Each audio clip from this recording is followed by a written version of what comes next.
Assalamualaikum warahmatullahi wabarakatuh. Kami dari kelompok kelima. Di sini kami akan menjelaskan tentang kaidah berpikir tepat dan logis. Sebelum memulai ke materi, alangkah baiknya kita perkenalan diri terlebih dahulu. Nama saya Rahmat Aditya, lalu ada teman saya Aska Faniar Adelia Henry dan Syahla Nafisa Nur Lutfia.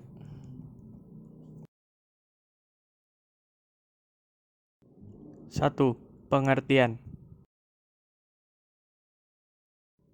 Penalaran atau reasoning merupakan suatu proses berpikir yang berusaha menghubung-hubungkan fakta-fakta atau evidensi-evidensi yang diketahui untuk menuju suatu kesimpulan yang logis. Kraft 2010. Penalaran bukan saja dapat dilakukan dengan mempergunakan fakta-fakta yang masih berbentuk polos, tetapi dapat juga dilakukan dengan mempergunakan fakta-fakta yang telah dirumuskan dalam kalimat-kalimat yang berbentuk pendapat. Kalimat ini dalam kaitan dengan proses berpikir disebut proposisi.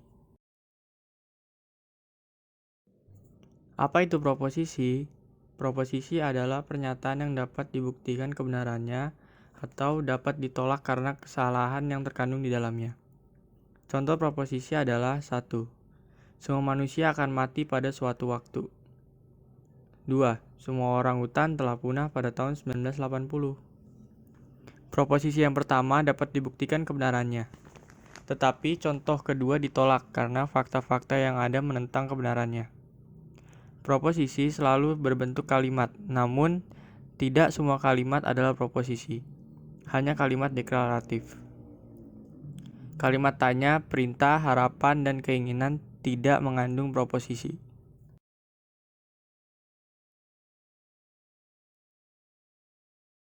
Dua, unsur-unsur penalaran.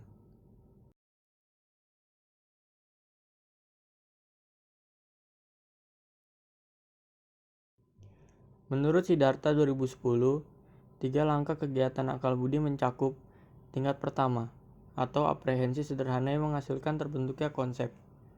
Tahap ini menghasilkan terbentuknya konsep. Pada tahap ini, akal budi secara langsung melihat, mempersepsi, menangkap, atau mengerti suatu objek tertentu.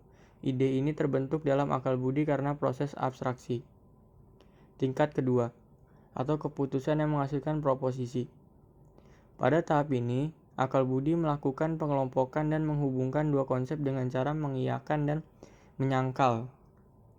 Tingkat ketiga, atau penalaran yang menghasilkan argumentasi. Pada tahap ini, budi manusia akan menyatukan antsedan dan konsekuen yang disebut argumentasi yang merupakan produk dari suatu penalaran.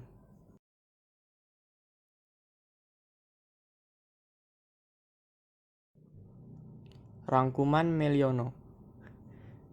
Yang pertama itu ada aspek mental. Aspek mental itu terbagi menjadi 3. Yang pertama itu pengertian atau konsep. Yang kedua itu adalah penyimpulan atau reasoning. Yang ketiga itu ada putusan atau judgment. Terus ada juga aspek ekspresi verbal. Aspek ini terbagi menjadi 3. Yang pertama ada term atau term. Yang kedua itu ada proposisi atau proposition. Yang ketiga ada silogisme atau silogisim.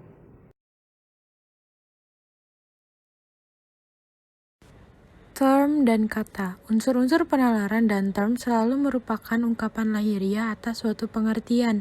Term dapat terdiri dari satu kata atau lebih. Sebagai suatu verbal, dari suatu pengertian tertentu, apabila diletakkan dalam proposisi, maka term akan berfungsi sebagai subjek atau predikat. Dengan demikian, term dapat dijadikan sebagai bagian dari proposisi. Contoh, kata manusia adalah sebuah term karena mewakili pengertian manusia, dan kata makhluk hidup juga adalah sebuah term karena mewakili pengertian makhluk hidup. Maka manusia berfungsi sebagai term subjek, sedangkan makhluk hidup berfungsi sebagai term objek. Dalam proposisi, manusia adalah makhluk hidup. Klasifikasi term. Term dibagi menjadi 4, yaitu berdasarkan jumlah kata, berdasarkan luas, berdasarkan sifat, dan berdasarkan arti penggunaan.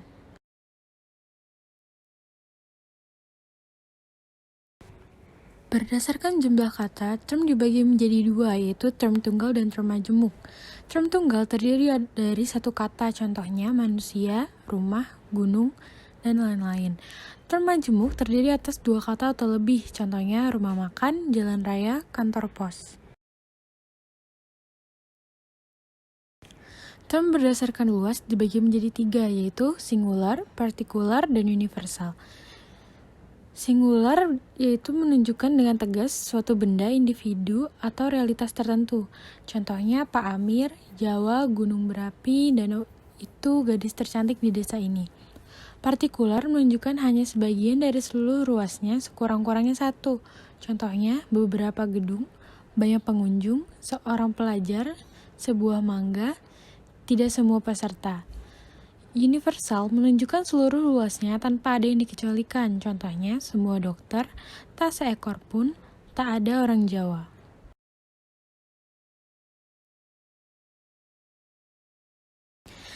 Term berdasarkan sifatnya dibagi menjadi dua, yaitu term distributif dan term kolektif. Term distributif adalah term yang dapat dikenakan kepada semua anggota individu yang tercakup di dalamnya. Contohnya, manusia terkena pada setiap pengertian individu siapa saja. Term distributif menduduki posisi subjek saat berdiri sendiri dan tidak mendahului atau diikuti kata-kata yang merujuk pada kuantitas luasnya universal atau partikular. Contohnya, manusia dapat hilaf, orang Batak pandai bernyanyi, ular itu binatang melata.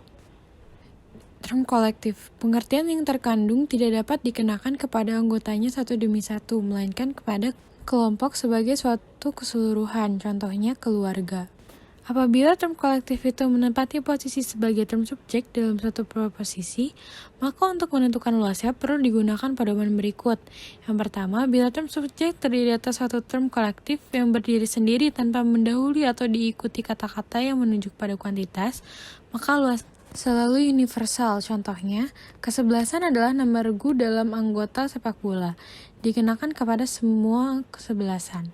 Yang kedua, bila term subjek bersifat kolektif, itu secara tegas menunjuk kepada suatu kelompok atau suatu komponen tertentu, maka luasnya adalah singular. Contohnya, keluarga Pak Kuman sedang berlibur ke luar negeri, menunjuk kepada satu keluarga tertentu.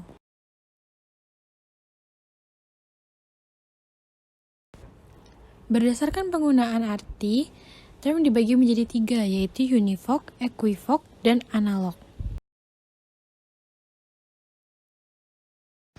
Univok digunakan bila satu kata digunakan untuk dua hal atau realitas dalam artian yang sama.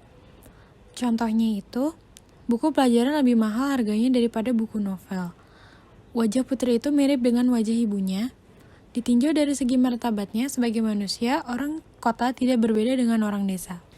Equivok digunakan untuk dua realitas yang berbeda sama sekali. Contohnya, kata orang bisa ular bisa diramu sebagai obat untuk menyembuhkan penyakit rematik. Yang kedua contohnya, informasi yang saya peroleh memang masih kabur, tapi tampaknya narapidana kaos kakap itu sudah berhasil kabur dari penjara. Yang ketiga, menurut hemat saya hidup hemat merupakan cara hidup yang cocok dalam situasi krisis moneter dewasa ini. Yang ketiga ada analog. Kata tersebut digunakan untuk dua hal dalam arti yang sama sekaligus berbeda. Biasanya dibuatkan bila orang lain ingin memperlihatkan kemiripan antar dua hal dan ingin membuat perbandingannya. Analogi dapat dilakukan ke arah bawah, yaitu dari manusia ke taraf bawah manusiawi, atau ke arah atas, yaitu dari manusia ke taraf Tuhan. Analogi sering ditampilkan dalam bentuk kiasan atau metamorf. Contohnya, 1. Getaran dawai dan alat musik yang dimainkan penyanyi itu benar-benar mencerminkan getaran jiwanya sendiri. 2. Kobaran api yang menghanguskan benteng pertahanan mereka membuat kobaran semangat para gerilyawan untuk terus berjuang semakin menjadi-jadi. 3. Senyuman bulan itu mirip dengan senyuman gadis desa. Yang ketiga, salah nalar. Salah nalar atau berpikir keliru. Hal ini dapat terjadi jika kita salah dalam proses penalaran. Ini berkaitan dengan bagaimana hukum-hukum silogisme diterapkan dan juga terkait dengan isi materi penalaran dan faktor bahasa.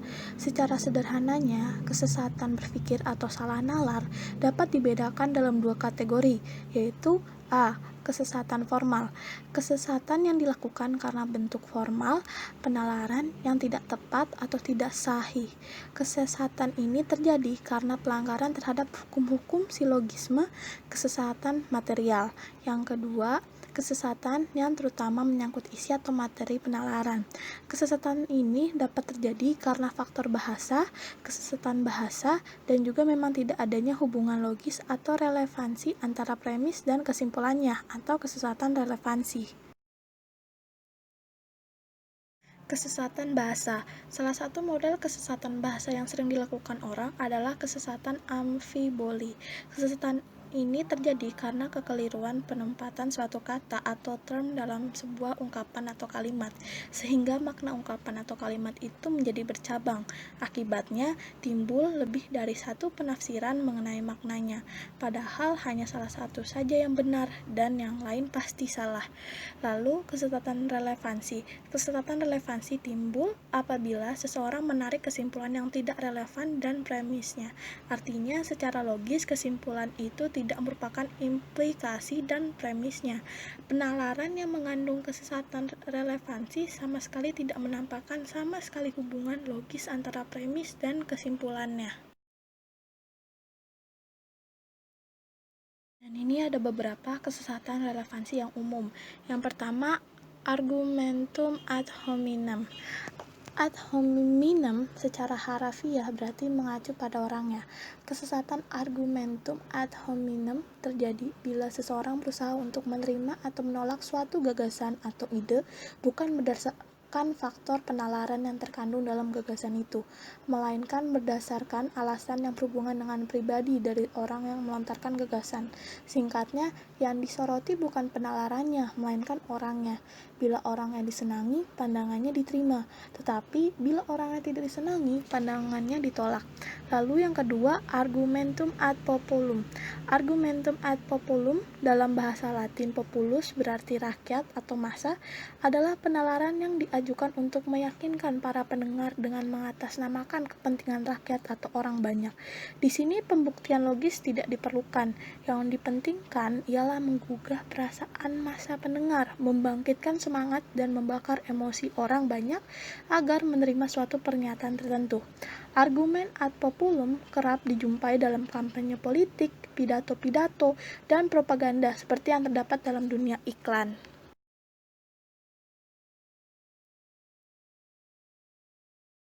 Lalu yang ketiga ada argumentum ad verecundiam. Jenis kesesatan relevansi ini disebut juga argumentum auctoritatis. Dalam bahasa Latin, autoritas berarti kewibawaan, yang memang sangat mirip dengan argumentum ad hominem. Dalam argumentum ad verecundiam atau argumentum auctoritatis ini, nilai suatu penalaran terutama ditentukan oleh keahlian atau kewibawaan orang yang mengemukakannya. Jadi, suatu gagasan diterima sebagai gagasan yang benar hanya karena gagasan tersebut dikemukakan oleh seseorang yang sudah terkenal karena keahliannya. Yang keempat ada ignoratio elenchi. Kesesatan ignoratio elenchi terjadi bila seseorang menarik kesimpulan yang sebenarnya tidak memiliki relevansi dengan premisnya.